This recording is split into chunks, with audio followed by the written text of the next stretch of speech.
പ്രിയമുള്ളവരെ, ഇപ്പോൾ പശ്ചിമേഷ്യയെ സംബന്ധിച്ച് പുറത്തുവരുന്ന ഏറ്റവും പ്രധാനപ്പെട്ട വാർത്തകളിലൊന്ന് ഇസ്രായേലിൻ്റെ ഒരു ആരോപണമാണ്. ഇസ്രായേലിൻ്റെ ആരോപണം ഇപ്പോൾ സിറിയയിൽ തുർക്കി അനുകൂല ഭരണകൂടമാണ് നിലവിലുള്ളത്. ഈ അവസരം മുതലെടുത്തുകൊണ്ട് തുർക്കി വ്യാപകമായ രീതിയിൽ സിറിയയിൽ റഡാറുകൾ ഘടിപ്പിക്കുന്നുണ്ട്. റഡാറുകൾ മാത്രമല്ല, ചാര യന്ത്രങ്ങൾ ഘടിപ്പിക്കുന്നുണ്ട്. ഇത് നിമിത്തം ഇസ്രായേലിൻ്റെ വളരെ മൈന്യൂട്ടായിട്ടുള്ള സൈനിക രഹസ്യങ്ങൾ വരെ തുർക്കിക്ക് ചോർത്തിയെടുക്കുവാൻ കഴിയുന്നുണ്ട്. അത് ഇസ്രായേലിൻ്റെ സുരക്ഷയെ സംബന്ധിച്ച് ഭീഷണിയാണ് എന്ന ഒരു വാദമാണ് ഇസ്രായേൽ ഇപ്പോൾ ഉയർത്തുന്നത്. ഇതുമായി ബന്ധപ്പെട്ട് ഇസ്രായേലി പത്രങ്ങളിലൊക്കെ റിപ്പോർട്ടുകൾ പുറത്തു വരുന്ന സന്ദർഭം കൂടിയാണിത്. ഇതുമായി ക്രോഡീകരിച്ച് നമ്മൾ ചർച്ച ചെയ്യേണ്ട ഒരു വിഷയം എന്ന് പറയുന്നത്, ഇസ്രായേൽ ഖത്തറിനെ ആക്രമിച്ച സമയത്ത് അവിടെ ഖാലിദ് മിഷലിനെ പോലെയുള്ള ഹമാസിൻ്റെ സമുന്നതരായ നേതാക്കന്മാർ ഒളിവിൽ താമസിക്കുകയായിരുന്നു.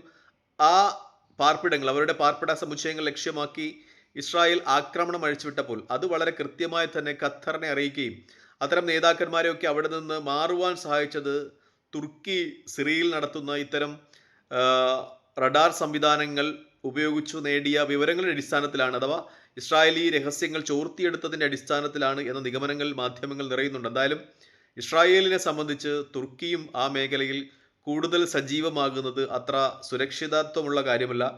ഇസ്രായേലിനെ സംബന്ധിച്ച് അത് ഭയം ജനിപ്പിക്കുന്ന കാര്യമാണ് എന്ന കാര്യത്തിൽ സംശയമില്ല. തുർക്കി പ്രത്യേകിച്ച് നാറ്റോ സൈനിക സഖ്യത്തിൻ്റെ ഭാഗമാണ്. സൈനിക റാങ്കിങ്ങിൽ ഇസ്രായേലിനേക്കാൾ മുമ്പിലുള്ള ഒരു രാജ്യമാണ് എന്നൊരു വസ്തുത നമ്മൾ ഈ അവസരത്തിൽ വിലയിരുത്തേണ്ടതുണ്ട്. എന്തായാലും തുർക്കിയും ആ മേഖലയിലേക്ക് കൂടുതൽ സജീവമായി കടന്നു വരുന്നത് ഇസ്രായേലി താല്പര്യങ്ങൾക്ക് ഒട്ടും അനുചിതമല്ല എന്ന വിലയിരുത്തൽ തന്നെയാണ് അന്തർദേശീയ മാധ്യമങ്ങളൊക്കെ നടത്തുന്നത്. മാത്രമല്ല, തുർക്കിയും ഇറാനും നീണ്ടകാലത്തെ ഇടവേളയ്ക്ക് ശേഷം അവരുടെ സൗഹൃദം ഊട്ടിയുറപ്പിക്കുന്ന ഒരു സന്ദർഭമാണ് ഇപ്പോൾ. മിക്ക സമയങ്ങളിലും തുർക്കിയുടെ ഒരു ഇൻ്റലിജൻസ് സൈനിക സഹായങ്ങൾ ഇറാൻ ഉണ്ടാകുന്നു എന്ന രീതിയിലുള്ള നിഗമനങ്ങളും ഒക്കെ മാധ്യമങ്ങൾ പുറത്തുവിടുന്നുണ്ട്. മറ്റൊരു കാര്യം കൂടി ഇതോടനുബന്ധിച്ച് ചർച്ച ചെയ്യുകയാണ്. ഇസ്രായേലി പ്രധാനമന്ത്രി ബെഞ്ചമിൻ നെതന്യാഹുവിൻ്റെ അടുത്ത ഒരാൾ, അതായത് പേഴ്സണൽ സ്റ്റാഫിലുള്ള ചില മാധ്യമങ്ങളൊക്കെ അദ്ദേഹത്തിൻ്റെ പ്രൈവറ്റ് സെക്രട്ടറി എന്ന് തന്നെ സൂചിപ്പിക്കുന്നുണ്ട്. അദ്ദേഹത്തിൻ്റെ ഐഫോൺ ഇറാനിയൻ ഹാക്കർമാർ ഹാക്ക് ചെയ്തതായിട്ടുള്ള വാർത്തകളും പുറത്തു വരുന്നുണ്ട്. ചാനൽ 12ഉം ഇസ്രായേലി ടൈംസും ഇതുമായി ബന്ധപ്പെട്ട വാർത്തകൾ ചർച്ച ചെയ്യുന്നുണ്ട്. അവരിതുമായി ബന്ധപ്പെട്ട വാർത്തകളൊക്കെ വിശകലനം ചെയ്യുന്നുണ്ട്.